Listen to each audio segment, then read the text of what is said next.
Hello students, मैं शशि सिडाना स्वागत करता हूं आपका आपके अपने YouTube channel chemistry and GK Shashi Sidana पर। हमारे कक्षा 12 रसायन विज्ञान JET REET level 1 REET level 2 गणित व विज्ञान पटवार भर्ती परीक्षा संबंधी तैयारी के लिए व्हाट्सएप ग्रुप में नियमित लेक्चर व टेस्ट भेजे जा रहे हैं ताकि कोई भी विद्यार्थी अपनी पढ़ाई से वंचित न रहे। व्हाट्सएप ग्रुप में जुड़ने के लिए अपना नाम व पता लिखकर मैसेज करें हमारे मोबाइल नंबर 9928782905 पर। हेलो स्टूडेंट, अब जो टॉपिक अपने डिस्कस करने जा रहे हैं क्लास 12 से चैप्टर वैद्युत रसायन का टॉपिक वैद्युत रासायनिक सेल इलेक्ट्रोकेमिकल सेल। इससे पहले हम डिस्कस कर चुके हैं वैद्युत अपघटनी सेलों के बारे में, इलेक्ट्रोलाइटिक सेल के बारे में। अब वैद्युत रासायनिक सेल क्या होते हैं? ऐसे सेल जो रासायनिक ऊर्जा को विद्युत ऊर्जा में परिवर्तित कर देते हैं। ऐसे सेल जो रासायनिक ऊर्जा को विद्युत ऊर्जा में परिवर्तित कर देते हैं, यानी इनमें रसायन भरे होते हैं और अपने आप विद्युत ऊर्जा बननी शुरू हो जाती है। तो रासायनिक ऊर्जा को विद्युत ऊर्जा में परिवर्तित करने वाले सेल वैद्युत रासायनिक सेल कहलाते हैं। इनकी खोज जो है वो गैल्वेनी और वोल्टा द्वारा की गई थी, इसलिए इन्हें प्रारंभ में गैल्वेनिक सेल और वोल्टीय सेल भी कहा जाता था। गैल्वेनिक सेल या वोल्टीय सेल या वोल्टा सेल। और इसका सबसे महत्वपूर्ण उदाहरण है डेनियल सेल। विद्युत रासायनिक सेलों का जो सबसे महत्वपूर्ण उदाहरण है डेनियल सेल। क्लास 11th में भी डेनियल सेल के बारे में हम लोग डिस्कस कर चुके हैं। अब क्लास 12th में भी डेनियल सेल है। तो डेनियल सेल के संदर्भ में अलग अलग बुक्स में अलग अलग अवधारणाएं दी हुई हैं। तो तीन अवधारणाएं इसके रिलेशन में आती हैं। तीनों अवधारणाएं मैं आपको क्लियर कर दूंगा कि क्या है तीनों मेथड। आप किसी बुक में पढ़ेंगे तो जो लिखा होगा वो तीनों बातें क्लियर कर दूंगा। सबसे पहली मैं बात करूंगा हमारे राजस्थान बोर्ड की, जो हमारे वर्तमान में राजस्थान बोर्ड में लिखा है। तो डेनियल सेल की संरचना में दो पात्र हैं।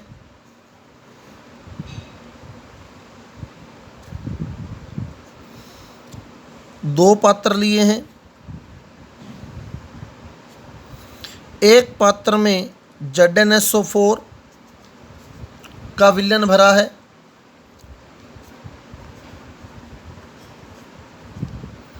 और दूसरे पात्र में CuSO4 का विलयन भरा है। तो एक पात्र में ZnSO4 और दूसरे पात्र में CuSO4 का विलयन भरा है। ZnSO4 वाले पात्र में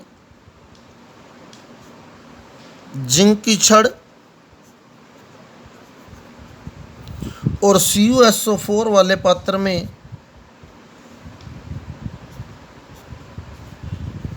Cu की छड़ डिप की हुई है।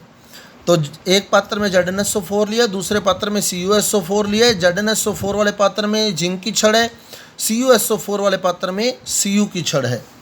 दोनों छड़ यानी इलेक्ट्रोड को, ये छड़ें जो हैं ये इलेक्ट्रोड का कार्य करती हैं। दोनों छड़ या इलेक्ट्रोड को विभवमापी की सहायता से जोड़ा गया है।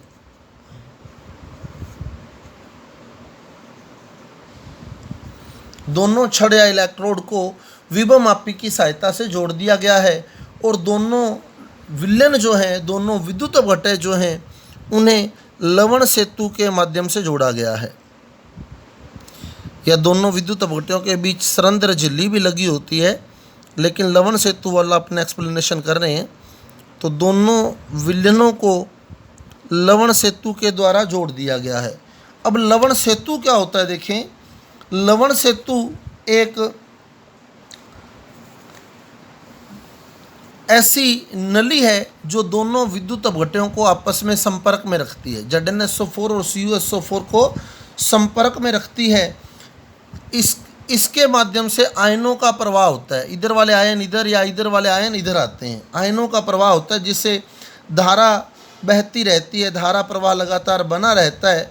तो यू आकार की कांच की एक नली लवण सेतु जिसमें प्रबल विद्युत अपघटन है, जैसे KCl Na2SO4 ये भरे होते हैं। KCl Na2SO4 कांच की एक नली होती है यू आकार की, जिसमें KCl या Na2SO4 जैसे प्रबल विद्युत अपघटन भरे होते हैं, और इसके कॉर्नर पर बिल्कुल रुई के प्लग, रुई की डाट लगी होती है, रुई के प्लग या रुई की डाट लगी होती है। तो इसमें प्रबल विद्युत अपघटन KCl और Na2SO4 जैसे विद्युत अपघटन भरे होते हैं, जिनका अगार जेल के साथ पेस्ट बनाकर इसमें भरा जाता है। अब प्रोसेस क्या होगी देखो, तो जिंक जो है वो कॉपर की तुलना में अधिक सक्रिय है, जिंक की सक्रियता कॉपर की तुलना में ज़्यादा है। अब पहला फ़र्क यही है विद्युत अपघटनी और विद्युत रासायनिक सेलों में। विद्युत अपघटनी में जो दो इलेक्ट्रोड यूज होते हैं वो दोनों सेम होते हैं, जैसे प्लेटिनम के ले लेंगे दोनों इलेक्ट्रोड विद्युत अपघटनी के अंदर, लेकिन विद्युत रासायनिक में वो दोनों इलेक्ट्रोड अलग अलग होंगे, जैसे यहाँ जिंक का और कॉपर का है। जिससे क्या होगा, दोनों धातुओं की जो सक्रियता होगी वो अलग अलग होगी, दोनों धातुओं की सक्रियता अलग अलग होगी। जिसकी सक्रियता ज़्यादा होगी वो एनोड बन जाएगा, जिसकी सक्रियता कम होगी वो कैथोड बन जाएगा। जिसकी सक्रियता ज़्यादा होती है वो एनोड बन जाता है, यानी उस पर ऑक्सीकरण की क्रिया होने लग जाती है, और जिसकी सक्रियता कम होती है वो कैथोड बन जाता है, यानी उस पर अपचयन की अभिक्रिया शुरू होने लग जाती है। तो मेन इसमें यही होता है कि दोनों जो इलेक्ट्रोड होते हैं वो अलग अलग मेटल के बने होते हैं। तो अब Zn जो है वो ज़्यादा सक्रिय है,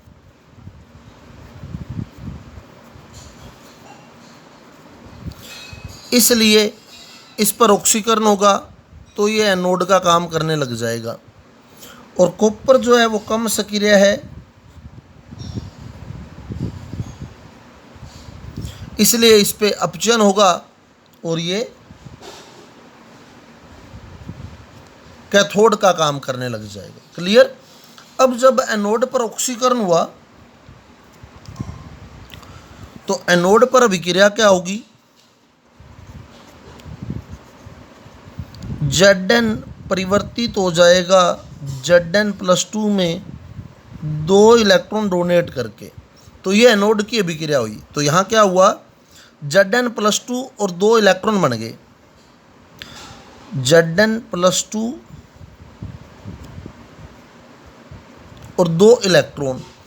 अब Zn+2 तो इस छड़ से निकलकर विलयन में आ गए, तो ZnSO4 के विलयन में Zn+2 आयनों की अधिकता होगी।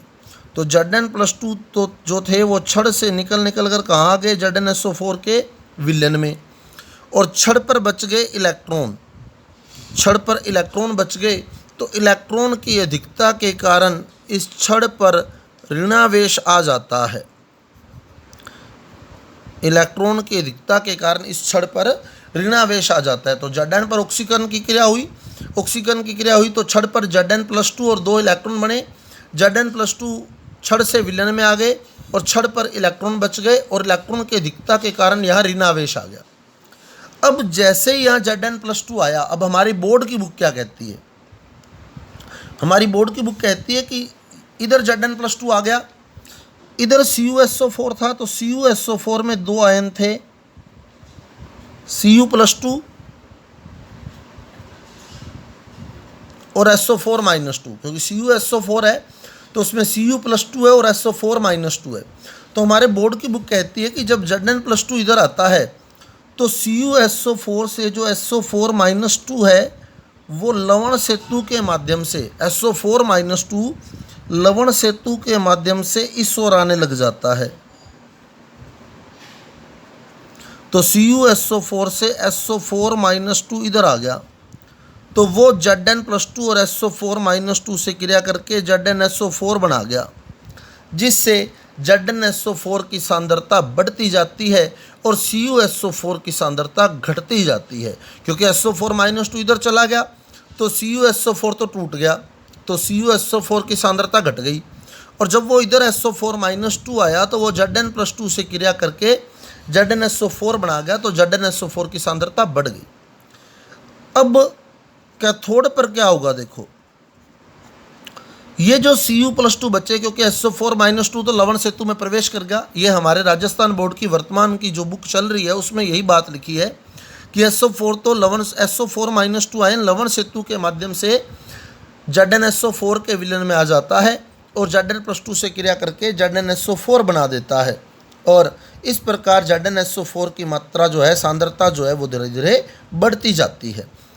अब Cu+2 जो बचे थे इधर, क्योंकि SO4-2 तो इधर चला गया, तो जो Cu+2 बचे थे वो छड़ पर आ गए। Cu+2 जो थे वो कैथोड की छड़ पर आ गए, जिससे छड़ पर धनावेश आ जाता है। Cu+2 आयन जो हैं वो कैथोड की छड़ पर पहुंच जाते हैं, कॉपर की छड़ पर पहुंच जाते हैं और जैसे ये Cu+2 आयन छड़ पर पहुंचते हैं, ये जो 2 इलेक्ट्रॉन इधर बचे हुए थे छड़ के ऊपर, वो इधर मूव करने लग जाते हैं। तो वो 2 इलेक्ट्रॉन इधर आ जाते हैं और इसका अपचयन करके Cu बना देते हैं। इस प्रकार कैथोड की छड़ पर अपचयन की क्रिया होती है और वहाँ Cu जमा होने लग जाता है। तो यहाँ तो Zn+2 घुलकर विलयन में आया था और Cu इसके ऊपर जमा होने लग गया है। Cu जो होगा वो इसके ऊपर जमा होने लग जाएगा।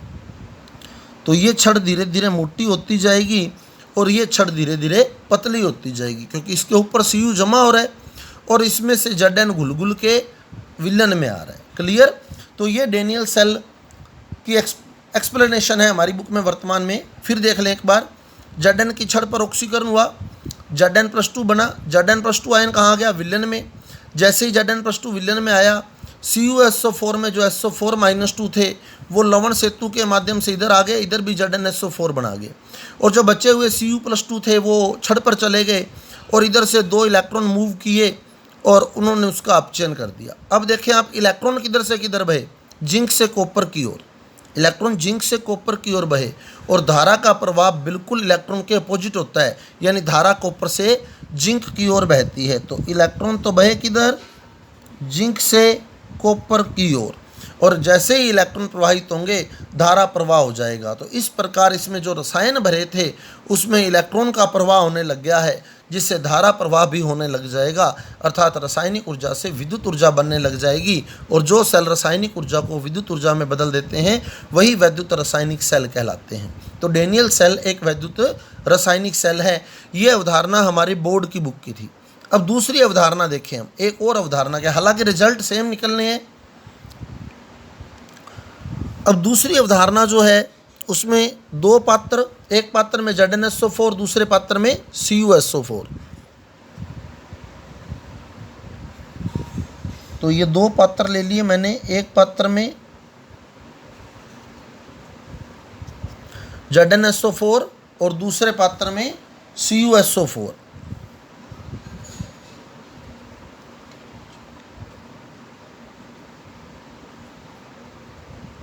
तो इसमें तो ZnSO4 हो गया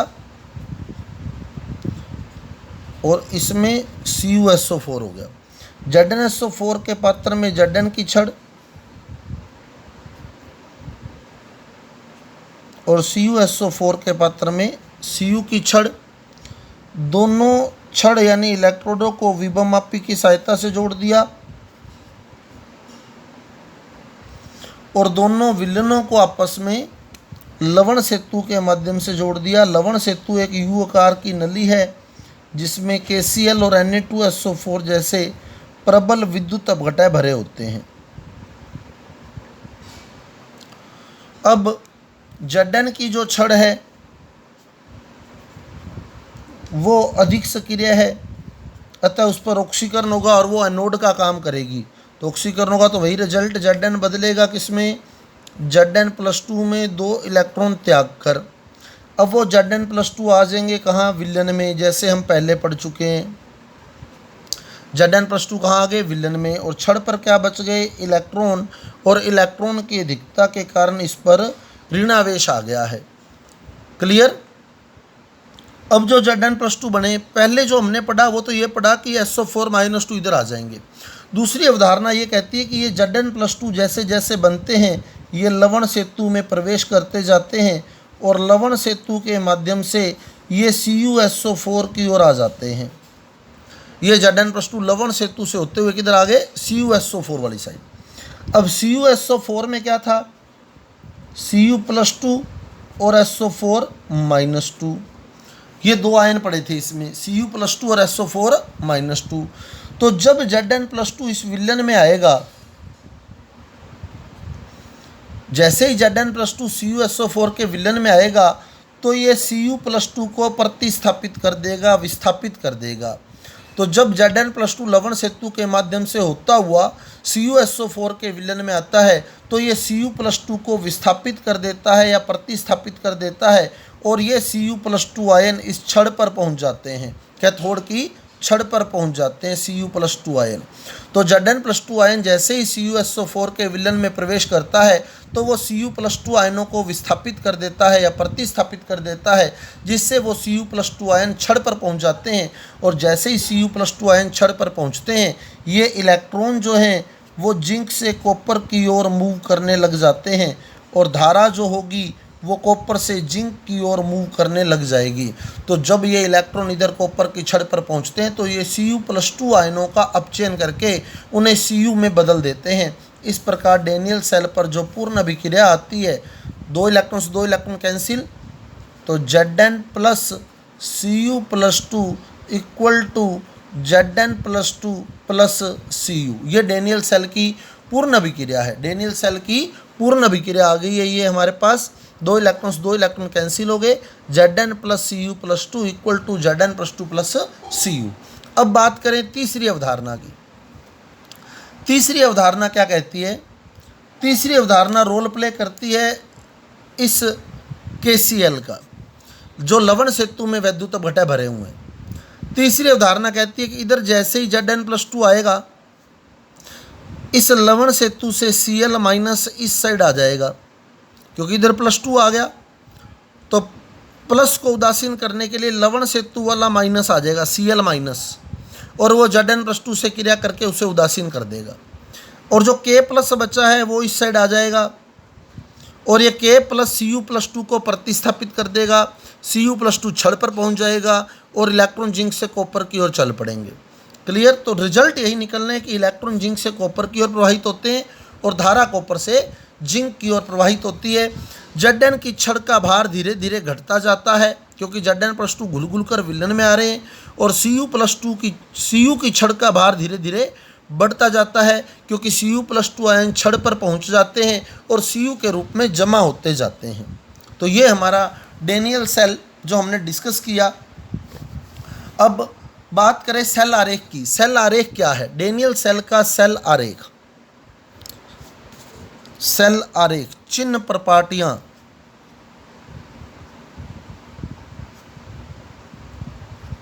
सेल आरेख लिखा जाता है इसमें। कैसे लिखते हैं वो सेल आरेख, वो देखें।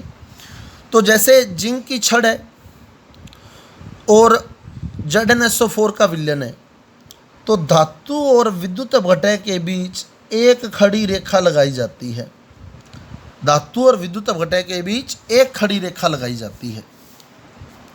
क्लियर। तो Zn धातु हो गया, ZnSO4 विद्युत अपघटय हो गया। तो ये एक खड़ी रेखा लगाई जाती है दोनों के बीच। दोनों विद्युत अपघटयों के बीच जो लवण सेतु लगा है उसे दो खड़ी रेखाओं द्वारा दर्शाया जाता है। तो एक विद्युत अपघटय ZnSO4 था, दूसरा विद्युत अपघटय CuSO4 था। दो खड़ी रेखाएं जो हैं वो लवण सेतु को बताती हैं। दो खड़ी रेखाएं लवण सेतु को बताती हैं। तो अब ओवरऑल कैसे दिखाएंगे हम, फिर देख लें। धातु और विद्युत अपघटय के बीच एक खड़ी रेखा, दोनों विद्युत अपघटयों के बीच दो खड़ी रेखाएं जो लवण सेतु को बताती हैं। दोनों जो इलेक्ट्रोड हैं वो सेल आरेख लिखते समय कॉर्नर पर लिखे जाते हैं। जैसे ये ZnSO4 विद्युत अपघटय था, लवण सेतु इधर CuSO4 विद्युत अपघटय है। CuSO4 संपर्क में है किसके? Cu के, और ZnSO4 संपर्क में है किसके? Zn के। तो ये डेनियल सेल का आरेख बन गया। तो इसको यूँ भी लिख सकते हैं, Zn संपर्क में है किसके? Zn+2 के। फिर आ गया लवण सेतु, Cu+2 CuSO4 में Cu पे +2 चार्ज है जो संपर्क में है किसके, Cu के। तो इस प्रकार डेनियल सेल का सेल आरेख लिखा जा सकता है। और इजी तरीका बता देता हूँ लिखने का। एनोड पर क्या हुआ, Zn बदला किस में, Zn+2 में। तो यूँ लिखो सीधा, देखो Zn बदला Zn+2 में, ये एनोड की अभिक्रिया लिख दी, Zn बदला Zn+2 में। फिर बीच में आ गया लवण सेतु। कैथोड पर क्या हुआ, Cu+2 बदला Cu में, Cu+2 बदला है किसमें, Cu में। एनोड हमेशा बाईं ओर और कैथोड हमेशा दाईं ओर लिखा जाता है। ये नियम है सेल आरेख लिखने का। चिन्ह प्रपाटी या संकेत पद्धतियाँ यही हैं। तो ये आपका विद्युत रासायनिक सेल था। नेक्स्ट टॉपिक में हम बात करेंगे विद्युत वाहक बल की। Thank you.